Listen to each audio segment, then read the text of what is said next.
Okay, now on to dessert. Right, so we've kind of taken a bit of a kind of English classic of like a steamed sponge with a syrupy top, but we've infused some, well, basically made like a medlar and sake sauce that we've infused with like flavours of star anise and cinnamon and that sort of clove.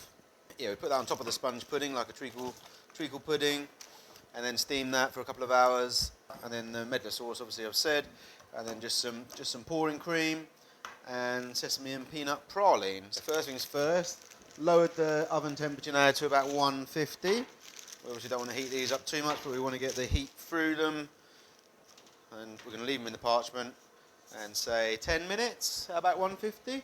It's nearly ready, the sponge. So we're just going to warm the medlar sauce up. Just on a medium heat.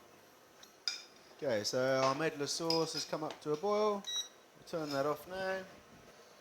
Just get that. Okay, now just be careful getting these out.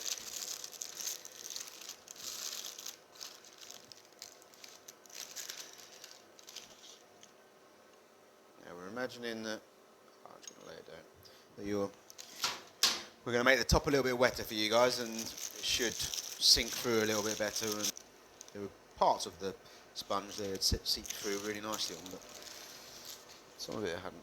But it doesn't matter because we've got plenty of extra sauce. It's great.